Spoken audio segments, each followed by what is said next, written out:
second break week of the tournament, Ireland return to action this weekend as they take on England at Twickenham, with the Grand Slam still very much a live prospect. We'll be looking ahead to that game and discussing plenty more on the latest episode of the Left Wing podcast. Will Slattery here with you, delighted to be joined in studio on Luke Fitzgerald and on the line by Jonathan Bradley, and Jonathan Bradley's dogs, I believe, are there with us. Jonathan, how are you? I'm good, yeah. The dogs are good too. Hope they keep that way now for the rest of the show.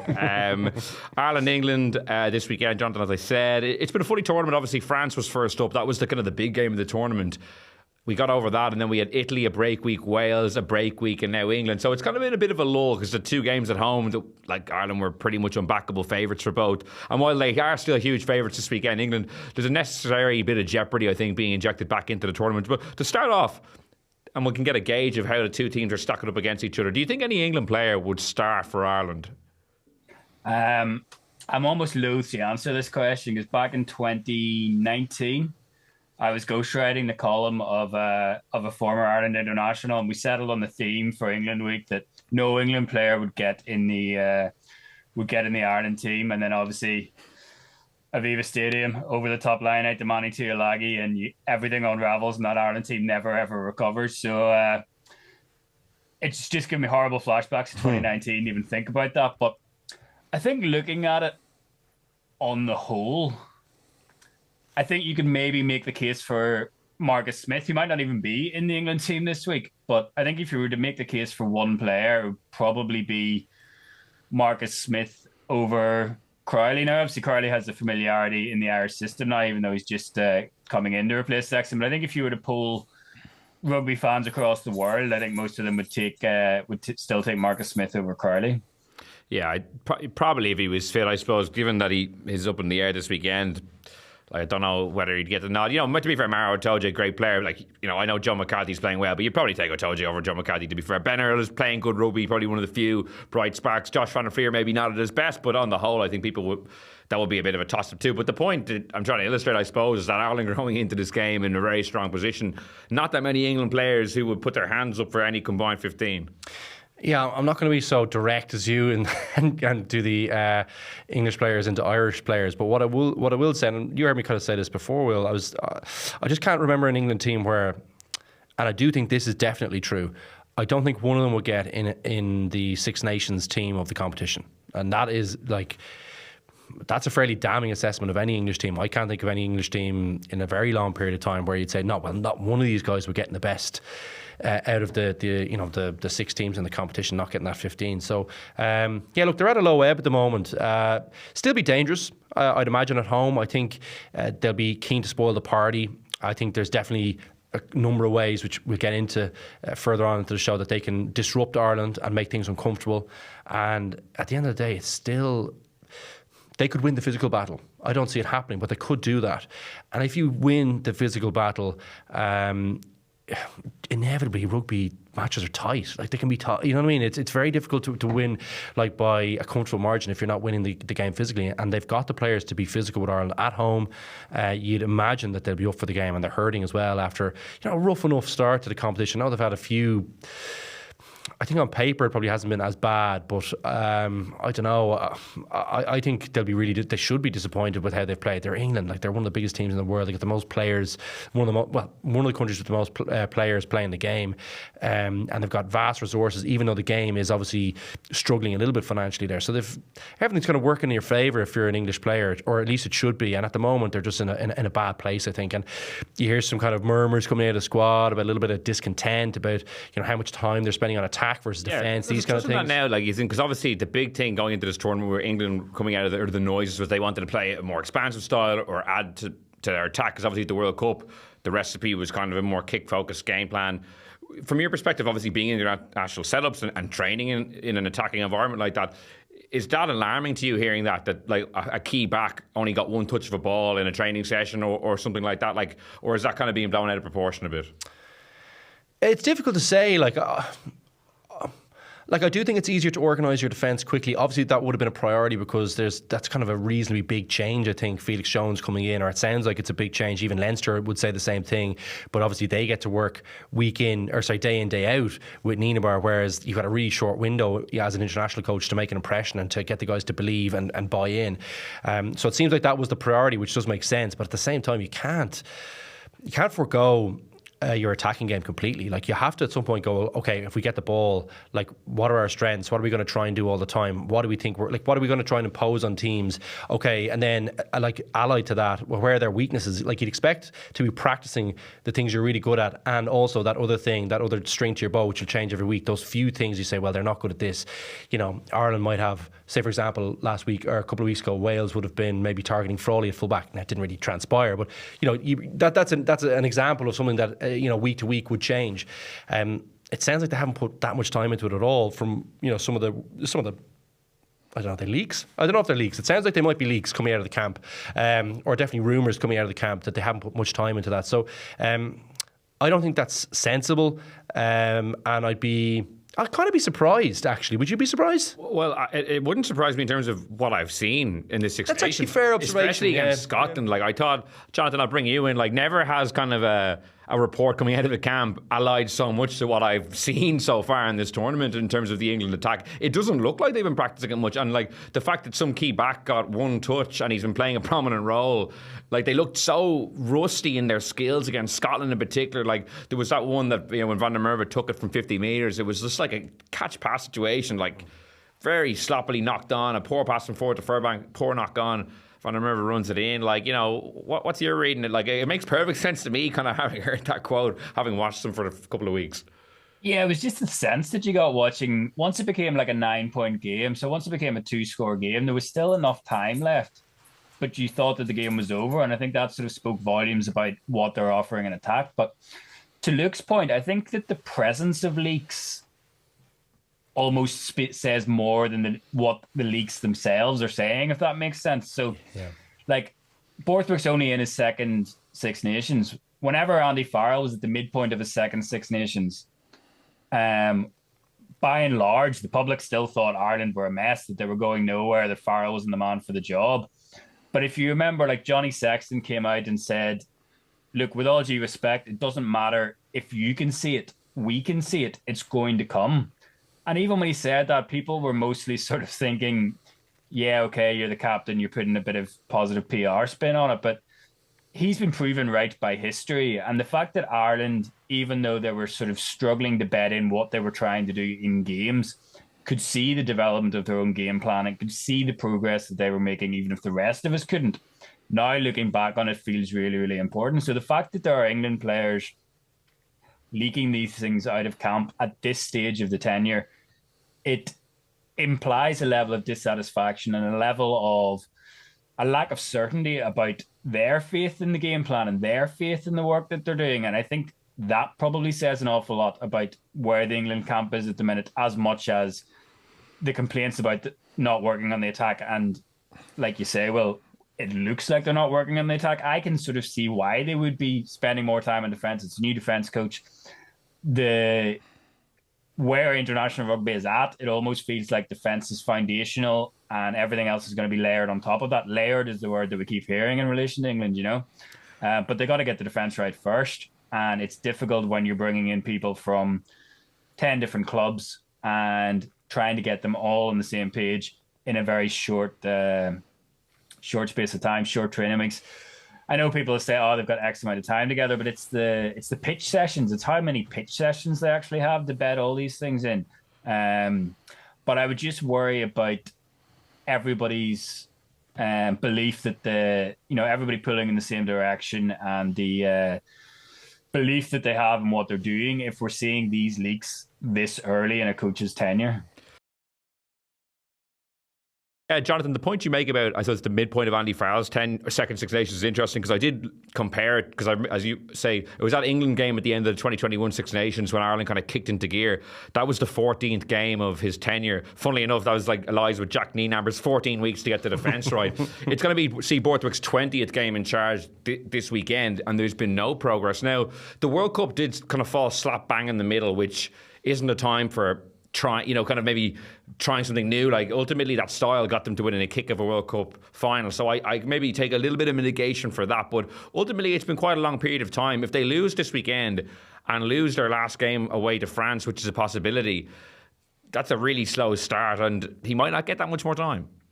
No, I don't think so. I think particularly, like, it's funny, isn't it? Like, I think the World Cup is probably, like, South Africa would have been exhausted after the French outing, and then the weather would have been a bit of a lever as well. So I feel like everything you say is right about the World Cup in that, you know, they were effective when it mattered, but they were pretty turgid all the way through that competition as well. And you know, there were kind of worrying signs about where the team is going, where the kind of future talent is. You know, where's the excitement coming with this team? And you do need to have a little bit of excitement. You need to be able to break teams down at different points. And even if you're going to be fairly pragmatic about set piece and defence and kicking, all those kind of things, which is sensible, and no one can really argue with that being pretty effective as a game plan. You saw what South Africa, you know, that's pretty much their foundation, I think. But they have that last element that I'm talking about. They have that bit of excitement, that bit of X factor that they can break open a game when they need to. And, you know, you do need to have a little bit of that. And England teams, the really good England teams, had that. And I just don't see it. I'm not seeing it at the moment. I'm not seeing, you know, probably a flash of it against Scotland with that set piece move. But I just think that was Van der Merwe just all over the place. Defensively, to be honest with you. You're loving saying that. Well, he's just all over the place, like, in fairness. But like, that was, look, a set piece try is still a set piece try in international rugby, no matter how bad the defence is. So that was probably the one flash. But other than that, I kind of just haven't seen enough from them, really, I don't think, to say, well, there's been a little bit of progress. Because I think we were all expecting that they'd come in Six Nations, and, you know, some of the English teams have done okay in Europe as well. You know, there's been some kind of sparks there that we haven't seen over the last couple of years. So I was kind of thinking, well, this might be a positive tournament. We might see a little bit more from them. I thought the defence would probably be a little bit better, a little bit more quickly, but it's obviously difficult to bed that down. You hear Nienaber saying the same thing in Leinster, and they've had some issues as well here and there. Yeah, I think he could be under pressure. To answer your question about the last two games, I think if they lose this one at home, and that's a big ask. Like, Ireland are a really, really good team. Like, Ireland are an excellent team. And they're a better team than England, and they should win this one. So I feel bad for them, because, like, I can't see him winning the last one over in France. I really don't see, unless France's discipline kind of remains this, you know, as bad as it has been, they won't win over in France. They've a better chance of winning against what I think is a better Irish team at home than they do away in France. So he could be under pressure, and I think they'll probably give him maybe November at least. But I don't know. I just love to see a little bit more growth. Will, that's what if I was an English fan, I'd be. They've two games in New Zealand in the summer as well, which will be difficult. And then I could see him getting maybe the rest of the year. That's what I mean. I think they get November. Summer even. Like, if they go to New Zealand and get smoked twice.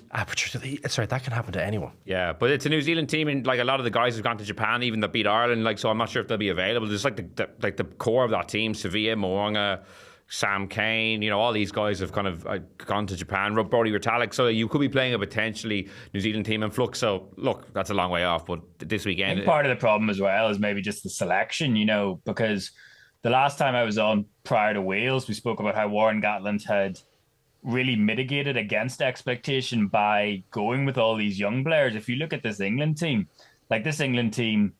is a very, very experienced team. So if you're not getting results with a team that isn't for the future, then I think that all plays into it as well. And I think he's really got caught between two stools almost, because he hasn't refreshed the team. It's a very, very stable group by and large of core players that we've seen for a long time. Obviously, some have moved on, whether it be to France or, you know, Owen Farrell stepping away. But he's not picking a team for the future, and he's not getting results today. So that's a very difficult position to be in.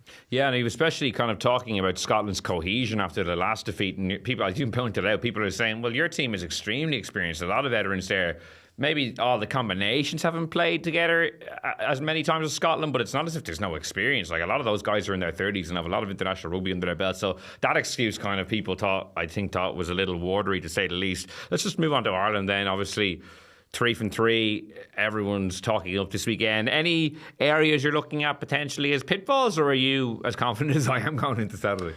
I don't think I was confident as you. I think I'd be a little bit concerned about the scrum, although there was some positive stuff against Wales there. But I just don't. I think this will be a different challenge this week, and kind of, probably some more grizzled, experienced guys probably in that front row for England. I think which could cause problems for them.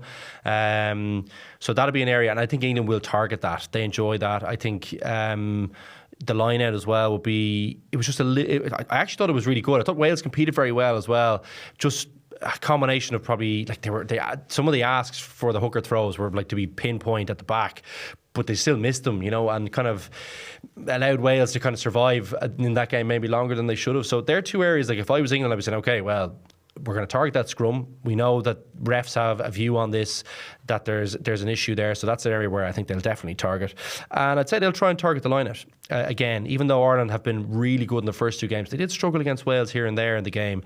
And if you can't win those things cleanly throughout the game, pressure will build on you, And I think that's easy. They're easy areas into the game for me. You get penalties from that, get territory, all those kind of things feed from set piece, general pressure. And I think if they eventually get this defence right that they've been talking about betting in, I think Ireland will continue to play. Saw that against Wales too. They will overplay at times as well. Now, generally they're fit. They're really, really fit, and they've got great skills. And over the course of 80 minutes, because they continue to play, they will generally break you down. But that's more difficult away from home. Teams can last a little bit longer. The crowd is up. If the game is tight, Twickenham will be engaged. And teams can do amazing things in international rugby at home defensively. They can hang on a little bit longer. I think of some of those Wales ones with Gatland. That's as much to do with the Welsh crowd and being at home as it is to do with the coaching staff. That wasn't just a Gatland, Sean Edwards thing. Remember those games that Ireland had, went like 250 tackles, whatever it is. Yeah. You could do that at home, when people are riding you off. Not one player will get in the Irish team, this kind of stuff. No, I'm not having to go with you because I actually agree in principle with it. But it's there's lots of ways I think they could win this game. And of course, they've got to kick effectively. That's really, really important. I do think if Keenan is back, I thought Frawley was excellent, by the way, against Wales. But if Keenan is back, I just feel like it's another route that's kind of nearly closed down to England, because I think they'll have to kick really well against Ireland as well. So it's not looking good for them at the moment, but I can still see those 4 areas, where if you're good in any game, you've got a chance. In terms of the team selection, Jonathan, like Luke touched on it there, like Hugo Keenan, I think has been past fit to play at this juncture, or they said everyone trained fully today. So if we're operating on the fact that he's likely to be fit, he probably comes back in at 15. What way do you think the bench will go, / what way do you think they should go? 6-2 again with Frawley on the bench, or 5-3 with Ringrose and maybe Ryan Baird getting squeezed out? What are your thoughts? Yeah, I would go 6-2 with Frawley on the bench. I've seen some people sort of talk about 6-2 like it's not connected to Hugo Keenan, and I think that probably misses the point, because you either have Hugo Keenan and therefore you need to have Frawley on the bench. Like, you're not going 6-2 with Ringrose on the bench. To me, that just, that's a non-runner, I think. So you need to have Frawley and a scrum half on the bench. So I think if you're looking at it from the impact that the bench made against Wales, which I think you could probably argue is one of the biggest across the board bench impacts that Ireland have had, it was probably, for me, the story of that game was how the bench did whenever they come on, and what was a sticky point for Ireland in a game that none of us really expected to be that sticky. So I don't think I would be leaving Ryan Baird out, which is basically what it comes down to here. I would want Ryan Baird in my 23, especially for this game, I think. And just what Luke said there about the importance of Hugo Keenan as well. So if Hugo Keenan starts at 15, for me, you go 6-2, and it's Frawley and a scrum half as your backs, and it's a centre missing out, and a very good centre, obviously. What do you think? Yeah, no, I agree. I think that 6-2 has become kind of commonplace now. What felt like a big risk probably isn't as big a risk if you've got Frawley there. And, interestingly enough, I'd probably have to go with Murray on the bench if that's the case, even though, I think probably looks like he probably would go Casey, wouldn't he? Isn't he? It's tricky to say at the moment. I think Murray is he still number 2? Yeah. Not as like for like as Gibson Park, who's very, very important to this Irish team now, but Murray if you're really stuck, is big enough to play, somewhere out in the backs, further out. He's just a good athlete. He's a big man. He could deal with the physicality. So those would be my two, I think, on the bench, provided Keenan's back, and we expect him to be back. The big question is, whether you break up that centre partnership. But I just don't think you can. I really don't think you can. I think they've been. Is that even a conversation? Surely that's not. Well, I just think because Ringrose is a pure 13, and he's one of my favourite players, Ringrose. So to be honest with you, I find it hard not to. I love the two of them. I have to say have been really guys I have just loved watching. Have been Henshaw and Ringrose, and obviously Aki's playing out of his skin. So he's going nowhere. That 12 berth is definitely his to lose, I think, at this point, which is saying something, because we're competing with Robbie Henshaw and Stu McCluskey, who are both outstanding operators. But I don't think I would break up those two in the middle, even though Ringrose is the more natural 13 than Henshaw. He definitely is that. So that's why, in my mind, that's definitely a conversation. But given how they've played, it'd be unbelievably harsh, and I just don't know what it says to Robbie Henshaw. I think it's it says to him a bad message. It says to him that you're a 12, but I think Ringrose is a 13. I take that to a degree, but I think, Jonathan, it wouldn't send a great message if Robbie Henshaw, a lion, after playing 3 great games. Or sorry, he started against Italy as well. 3 great games, and Ringrose has come straight back in. Obviously an unbelievable player, as Luke said, no doubting that.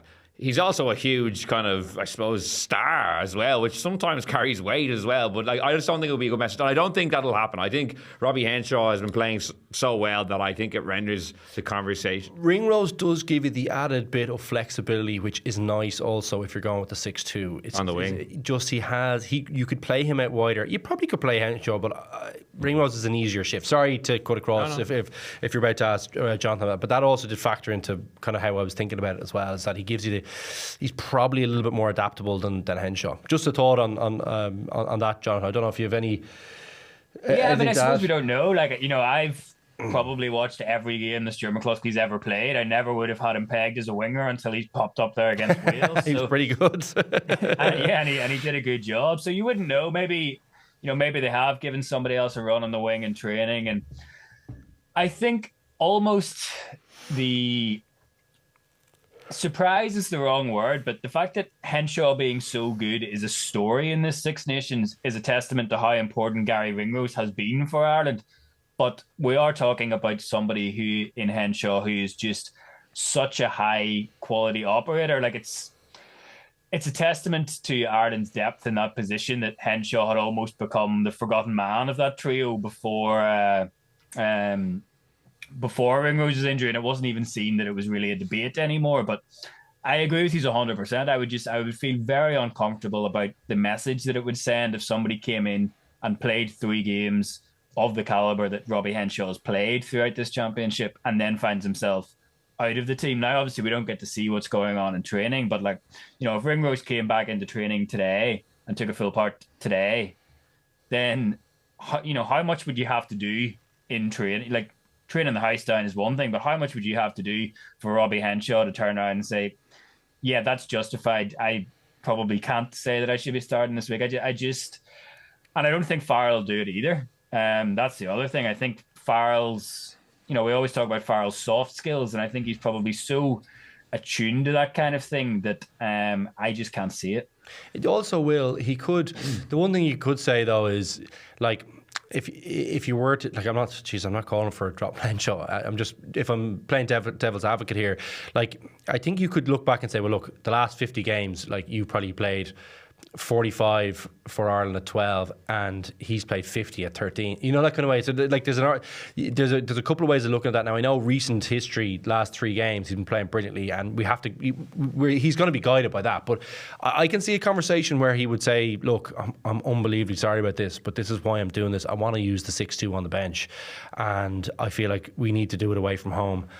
I don't think he will do that, yeah. But there's not 100. If I'm thinking about the 100 scenarios, it's not 100 out of 100 that he's picking Henshaw if he goes with the 6'2" on the bench. That's all kind of I'm saying, is that maybe he might think to bring him in. I wonder would that feel more important if Henshaw and Aki wasn't such an established partnership, 12-13 going all the way back to Connacht. If it was, I think that's a big factor that they were less familiar playing together. I think, say, if it was someone with the same caliber of performance but without that shared history and chemistry, I think it would be a lot easier to break them up as well.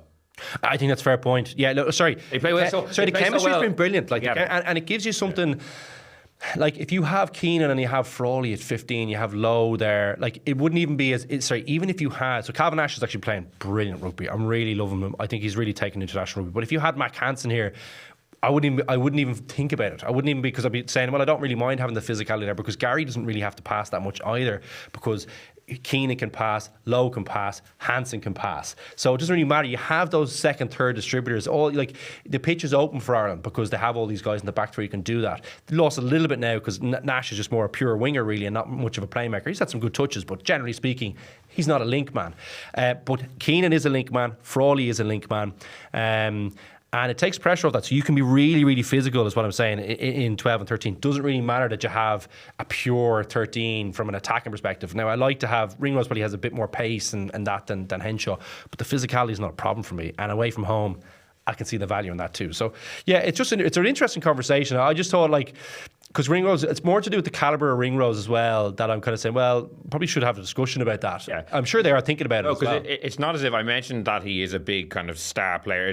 Like, we have seen in the past plenty of kind of star players being picked when they weren't playing well. That's not the case with Gary Ringrose by any means. He's playing great rugby. He just happened to recently enough as well. An ill-timed injury just before the tournament. So if he did get back in, it wouldn't be some sort of travesty, central contracts. It's a pure preference. It's like a preference on the day. I agree. I don't think he will do it. I will be interested to see, like, forecasting for the following week, and obviously it'll be maybe dependent on the result as well, what way he goes. Like, Scotland wouldn't have the physicality of an English pack. Maybe he goes back to 5-3 for that reason. Or do you want to double down on your own physicality? Definitely double down against Scotland. I'm thinking at home, like, if we're nervous about it going for another Grand Slam, let's just stick it up the jumper with these boys. Like, bring off these 6 guys off the bench. Like, I think that's now going to be Ireland's status quo. I don't think Gary Ringrose plays in the Six Nations. I think, unfortunately for him, he got an injury at a bad time and it might just pass him by.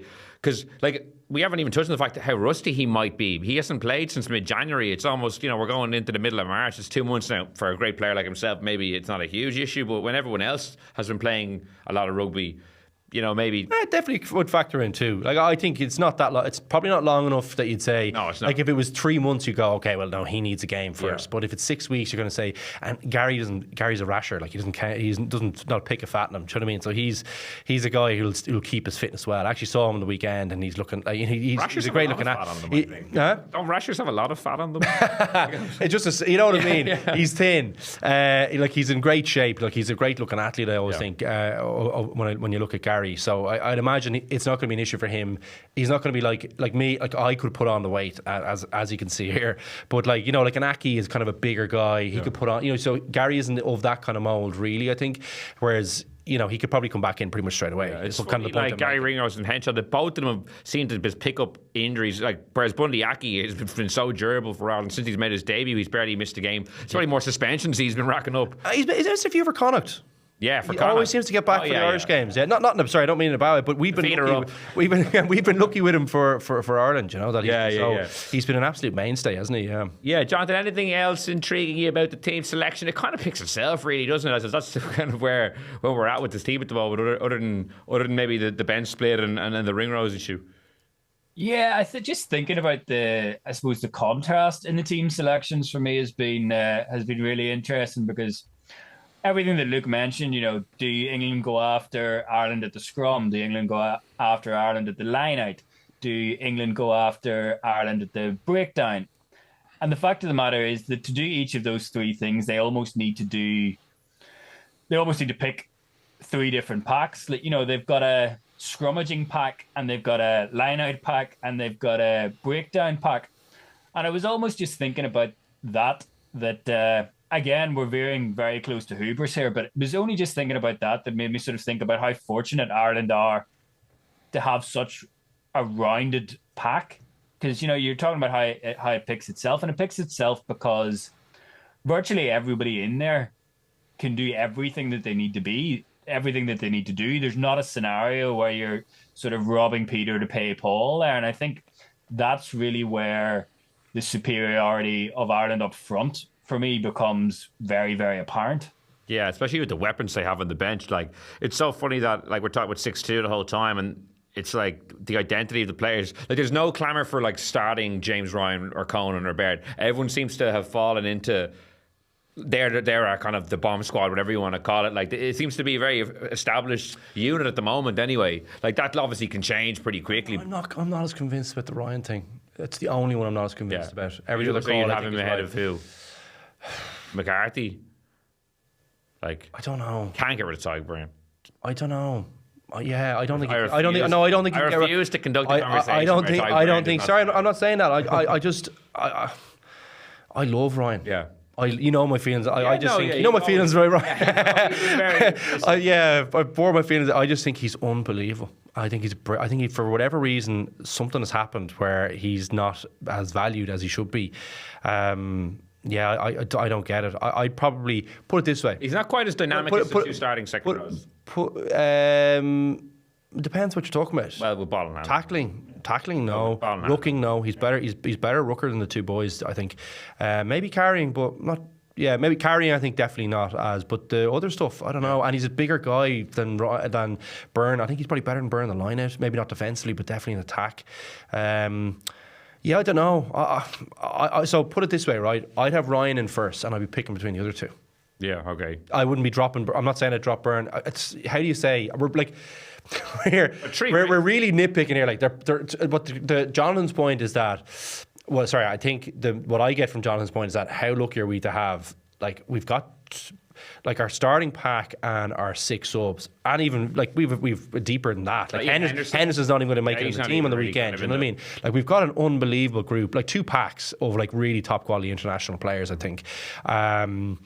And yeah, absolutely blessed. But if you're asking me, I'd have Ryan in first, and I'd be picking between the other 2 boys. Well, because Jonathan, if I was actually looking at which style kind of suits a bench impact most, James Ryan would probably be the guy I would say is probably best suited to maybe starting, and then you have like Byrne and his capacity for big moments, you know, turnovers or like random kicks through or tries as we've seen recently, or you know, McCarthy's dynamism. Like, McCarthy's ascent was so quick. I know he came off the bench in the World Cup quarter-final. I actually don't really, to be honest, remember him doing any. He was decent. He had a few. Do you know what he had? He had those kind of small moments where you're like a yard here, a yard there when Ireland was struggling. Kind of, we're seeing him open up a little bit more now, be a bit more expressive. But he's also playing against lesser opposition. Let's be honest with that. You know, think about who Ireland have faced so far in the competition, bar France. We had 14 men. But I don't think it's fair to say bar France. Like, so you're throwing out the game where he was man of the match against a top team. I know it was 14 men, but like the men who were trying to stop him, he was like, you know, really powering through. Still a man down for a long time. Yeah.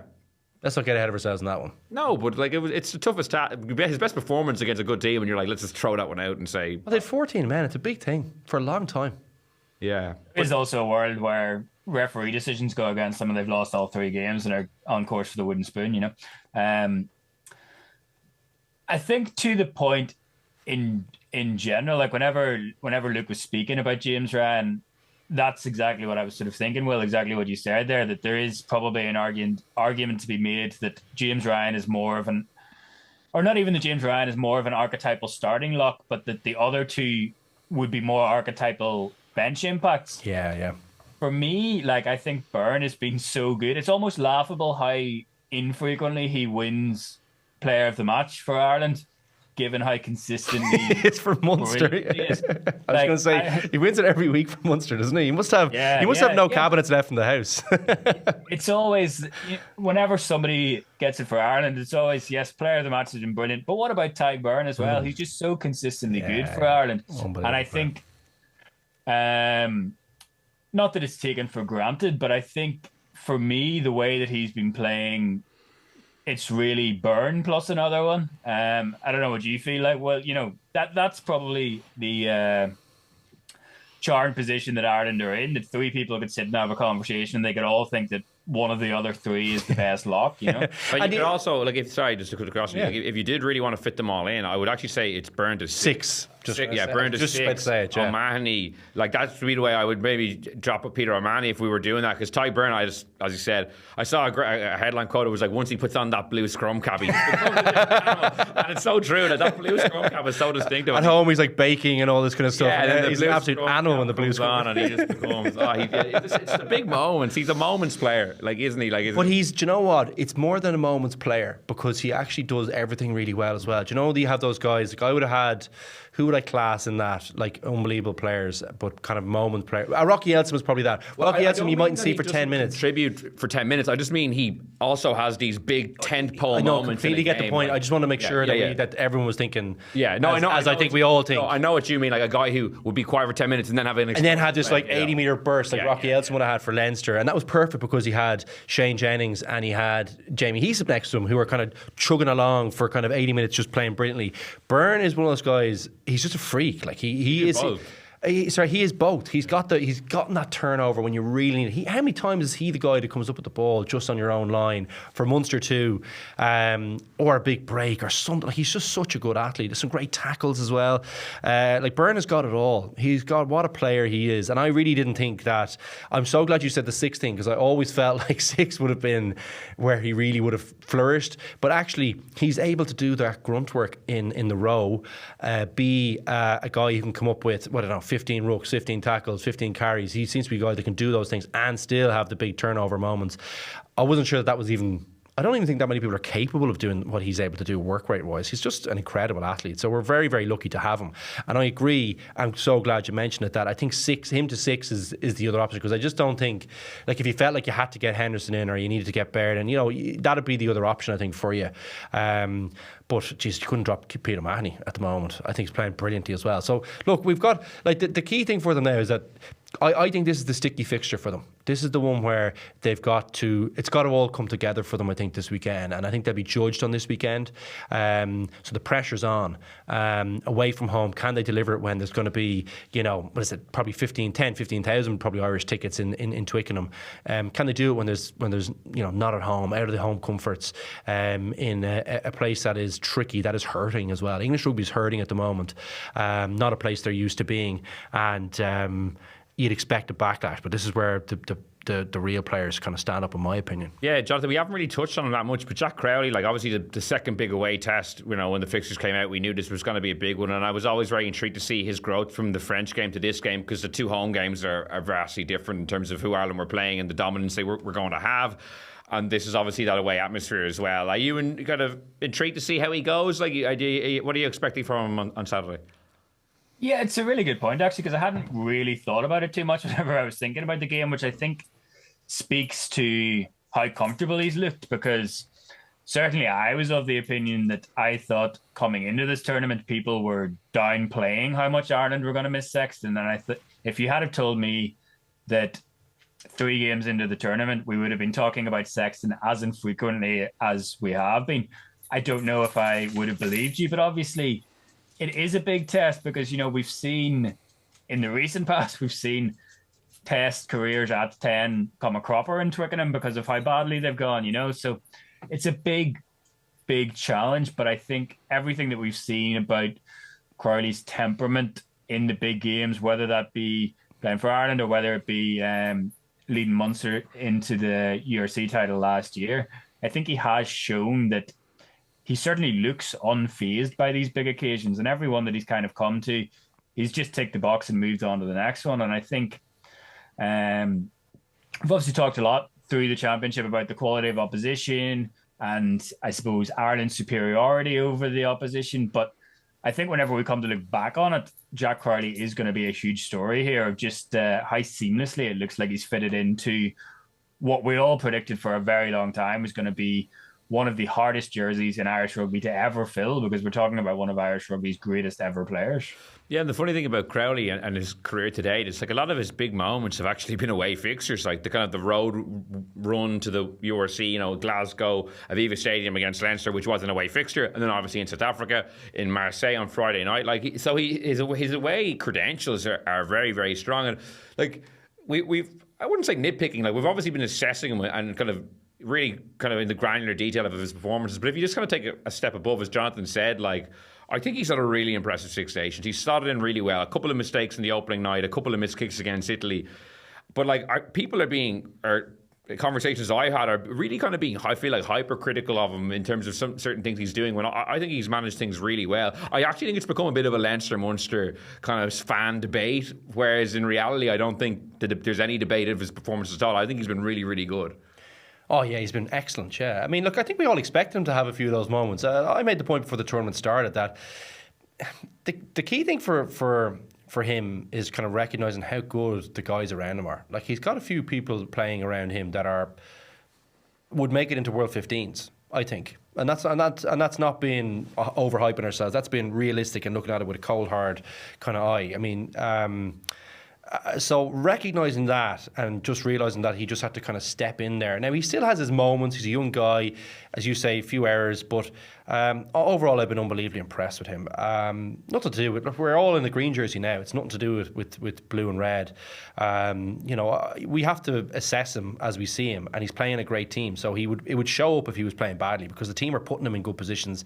And I think it's become a cycle now. He's grown into it. He realises now where his role lies, and that his moments will come to him. This team is going to put him in good positions. So he just has to kind of fit in there. That's a good point you make, that the team is running seamlessly with him there. It's not as if any out half could have been plugged in and Ireland would have won 3 from 3 and been as impressive as I think that's what you're saying, that he's actually performed in a role. No, I think I'm saying that he's been good, and I think what I'm trying to say is that I think he's been good without being great. But what I always said before the tournament is that once he recognised that he didn't need to be great, it didn't need to be about him. He's got brilliant players around him.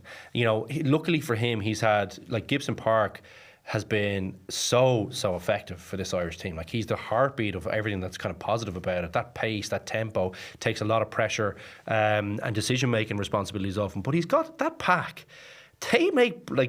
They put themselves into holes. They don't need to. You just need to be putting a bit of deception around them. If you think about how the running lines, think of the ball handling skills of those guys. It takes massive pressure off a 10. So I think what I've been most impressed with is that he looks like a mature enough guy at his age and confident enough guy that he hasn't need to make it all about himself. He's had a few of those moments where a young guy has seen something that, like a seasoned international, will go, there's a hole that it's not really a hole, it'll be gone, that kind of way. So he'll get that over time. I've been impressed with how comfortable he's been in his own skin, that he recognises what he has to do and trusts his own game. It doesn't need to be trying to shoot the lights out every single play. He's as the tournament has gone on, he has picked and chosen his spots in the game to show that little bit of running flair, to show the offloading flair, to show the cross kicks, this kind of stuff. So he's been what he needed to be, and that's been what's most impressed me, because that's a bloody hard thing to do if you're in one of those decision-making positions where you're touching the ball a lot at international rugby. Now, I will say it's important to note how good the Irish team are, but also how poor the other teams have been. Like, they haven't been great. So I just don't want to build them up too much and then have to take him down. I don't want to be doing that. I want to say he's been really good. I've been very impressed. It's definitely his jersey to lose now. But there's a lot of other factors that go into this. Like, just if Ross Byrne had come in, we'd have won these games too. I think if Frawley had been there, we would still win all those games too. I think, I wouldn't put it all down to him, is what I'm saying. I think the team. You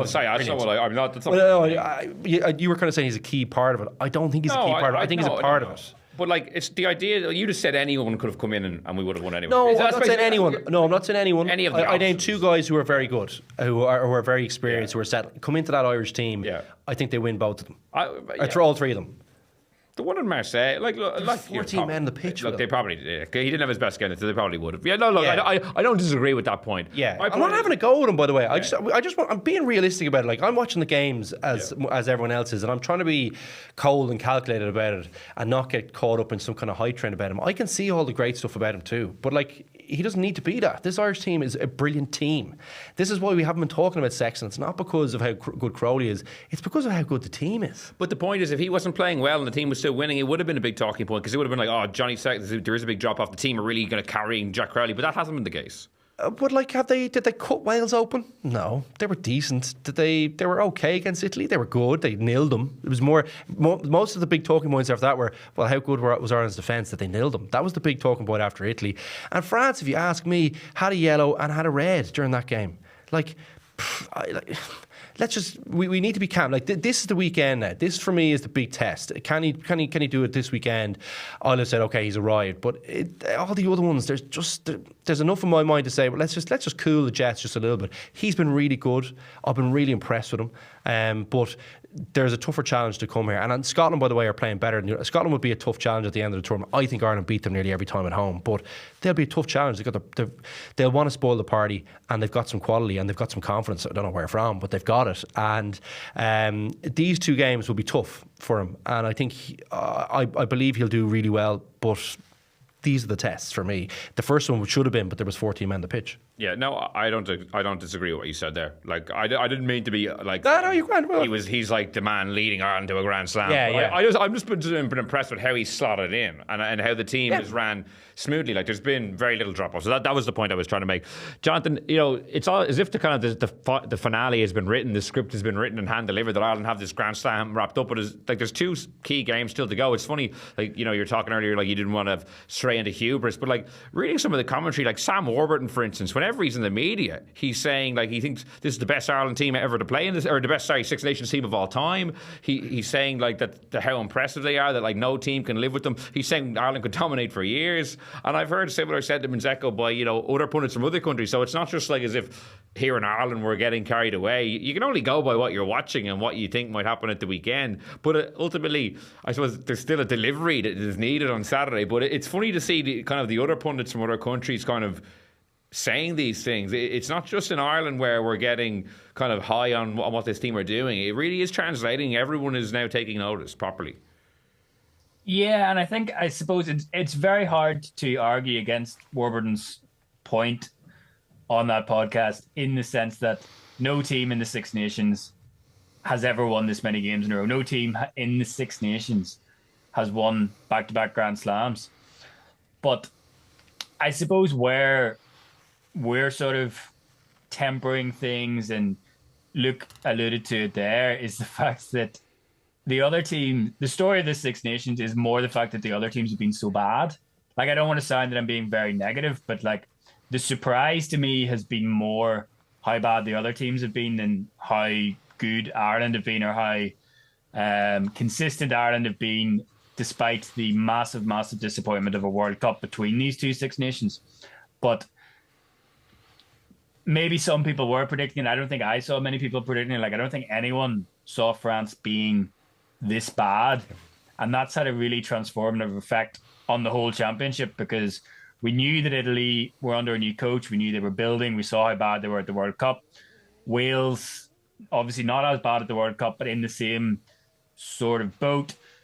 Scotland are what Scotland have been for a number of years, and England in the last couple of years have been a 2-win team, and at present are a 2-win team and could finish a 2-win team.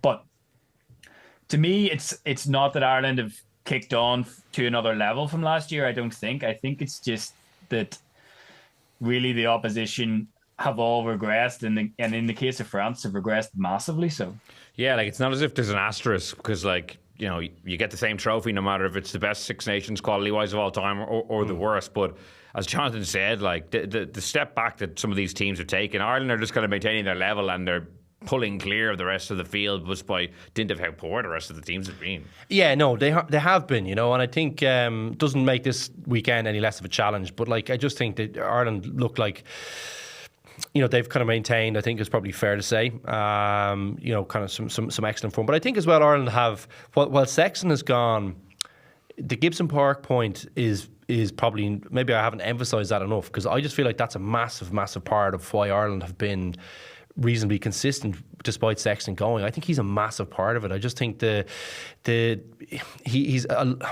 think he's a huge part of this Irish team and the transformation they've made. He's just the pace that he plays at, the decision making. There's a few rash ones here, but it's because everything's going 100 mile per hour all the time, and it really suits them. They look like a really fit bunch and a really skillful bunch. He's the perfect guy in there. So I think he's been a big part of what's helped someone like Jack Crowley bed in and look like it's been so seamless for the team generally. And I think in the pre-match or pre-tournament thing we did in the I said he'd be the biggest loss, just because I feel like he makes Ireland tick. I know we've loads of good players that they lost would be, but like I agree with everything you're saying. I would have said Sexton would have shaded it, but I think you're right now on reflection. It looks to me at this point that you're right, that Gibson Park might be an even bigger loss. But the point I was kind of trying to make in parallel with it was that France, they've lost kind of two, like those two guys. I don't think we can underestimate how big a loss that would be. I think they look like quite a different outfit actually with Dupont and with Entamac there.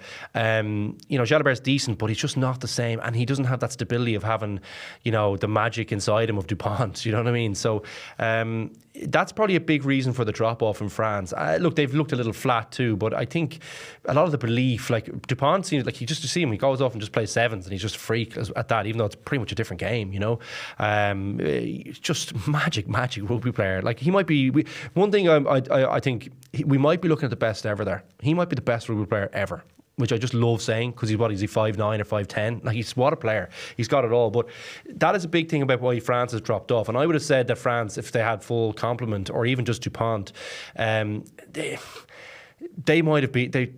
It would have been a good bit closer over in Marseille if he was playing. I don't think that's that much of a stretch to say that. I think he transformed that team, even if they're still, you know, suffering a little bit from disappointment from the World Cup. I just think he'd have lifted them. He has those magic moments and he can do it behind. He can do it the other way too. He has defensive moments for you too. Like, you saw the one against Ireland. So I don't think we can underestimate the loss that he is to French rugby. And I think if we were looking at that, we probably don't need to be we wouldn't be as downbeat about the other quality in the tournament, because France still might be the best team in the tournament. Will is kind of what I'm getting at. And then we'd have Scotland's tricky at home, you know, playing decent rugby, could upset Ireland, not beyond the realms, and England away, and we're kind of going, oh, this is actually all of a sudden, you know, this could look very different for Ireland too. Well, the big difference in the last, say, 3 years of the tournament is just France being terrible. Like, because every other team is basically playing similarly to how they have over the last 3 tournaments, except France. They've taken a massive step back. Scotland are still competitive but can slip up. England have been dire. Italy. Wales are in flux. Ireland are playing really well. France are the big kind of change in this tournament, and it's made Ireland being able to open up a decent gap to the extent that, like, Ireland can afford to lose one game and still win the Six Nations. It's been a disappointment actually for the competition as a whole, hasn't it? Yeah, it's been disappointing. Like, you'd love to have it a bit more neck and neck at the end. But it's even quality wise, like, it's just, or excitement wise, the games themselves haven't been great, I don't think. No, I think that's completely fair. Like, and they've looked like, attacking wise, they look a little bit rudderless, don't they? And he always gives them, even if they've looked a little bit rudderless, you get some magic moments of France still. The outside backs, I mean, they're still exciting to watch.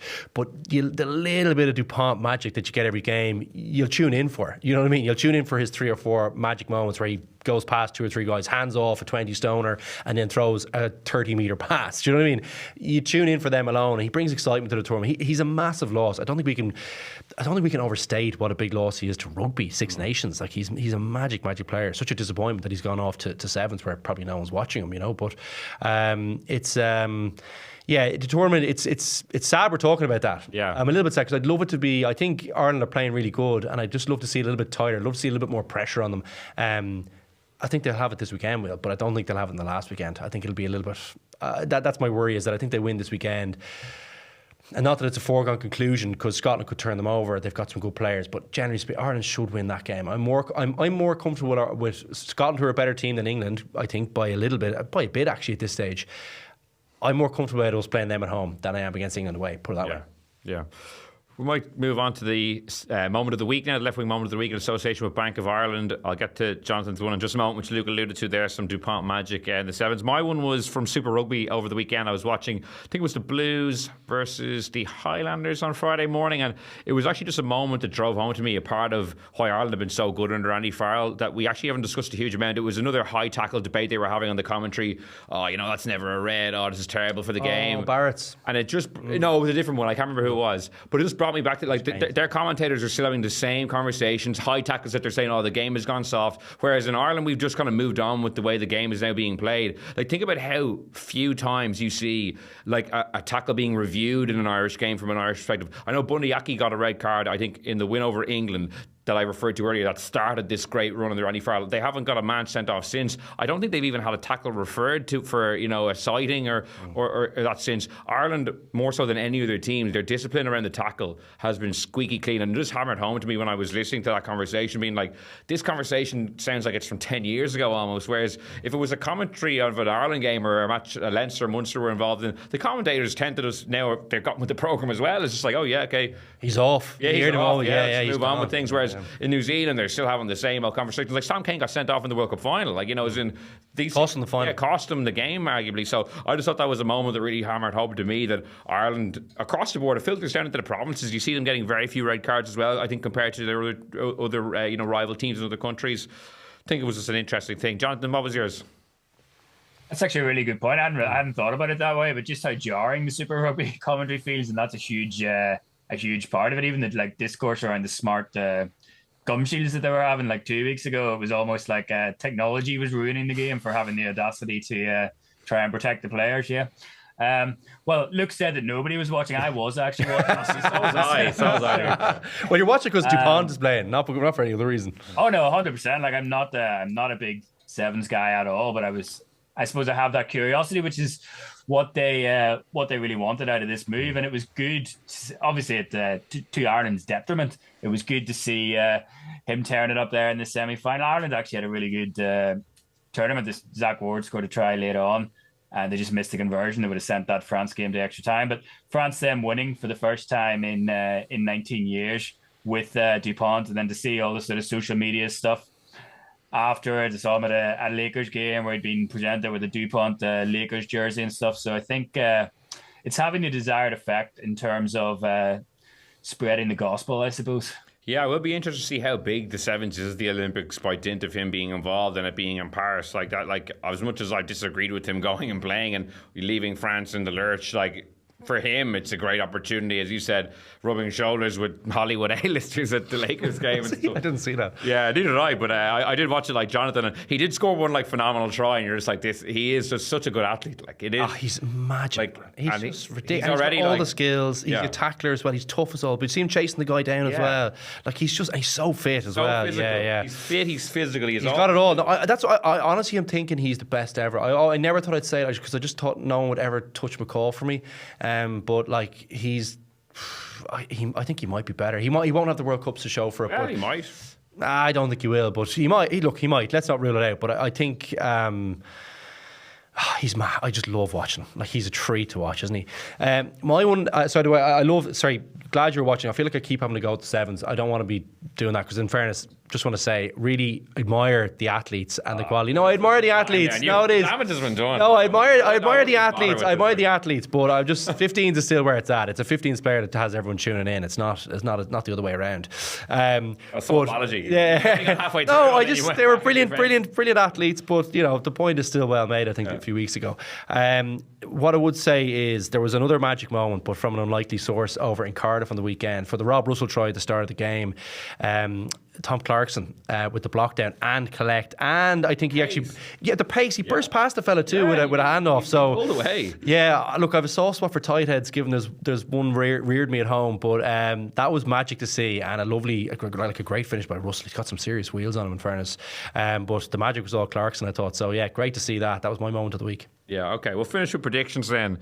Ireland, England at Twickenham. I do think Ireland are too good for this England team. I think it would have to be a very poor performance from Ireland. And I actually do think the recipe would be that South Africa semi-final. If they were to get turned over, it would need to be like torrentially raining and England's kicking game, Freddie Stewart maybe putting a lot of pressure on Ireland. But I do think if Keenan is fit and plays, he's very good under the high ball. I don't see them being targeted in that way. Cavan Nash is very assured under the high ball too. So I'm going for like kind of a 10-point Ireland win.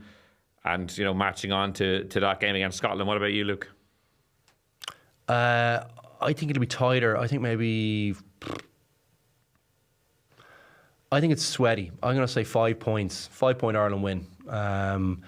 England maybe pressing at the end, but Ireland hold them off because I just think they'll. I would love that. I think it might be that. I don't think it'll be one for the pure. I think it'll be one for the purists because I do think England will have to kick a lot against Ireland and put pressure on at set piece, etc. So I'm going to say 5 points. Ireland don't open them up as easily as we all think they will. I'm hoping the other, and they are a better team, but I think Ireland should still win. They have too much on the bench for them too. Well, the thing is, Ireland are going for a record 12th consecutive 5/6 Nations win in a row will be a new record, and all their previous 11 victories have been by double digits, so they've been laying waste to teams for the better part of 2 years. So if they can keep that streak up and finish it out with a Grand Slam, like Sam Warburton in terms of the best team we've seen, certainly maybe the most dominant in terms of the score lines and the scoreboard anyway, in terms of double-digit victories, I would argue with. Jonathan, before I get your prediction, unfortunately for us anyway, you'll be leaving us at the end of the week, moving on to pastures new. You've been a great guest over the last couple of years. In particular, I feel like since the World Cup, we've really hit a groove as a threesome. So we'll be sad to see you go. But and you've got Ulster. I feel every week I feel for you. I've had some tough ones to go through. It felt like every time I was coming on to discuss an Ulster disaster. You never got one of the big weeks. I don't think you ever got one of the big wins. Things were going well. But no, I've really enjoyed it. So thanks a lot for having me on. And as Will says, when we were the the 3-pack at base during the World Cup, especially. Like it was great to come on and chat rugby with you. Just, I suppose, Dan McFarlane departing is you couldn't continue after that. It was just, in solidarity. You walked out.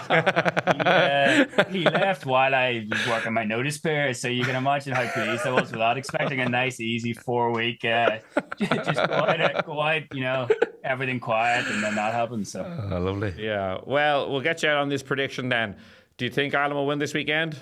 Yeah, I would say Ireland by in the region of 12. I just don't think England score enough points against Ireland's defence, which is rapidly becoming possibly the most effective of any unit in this championship.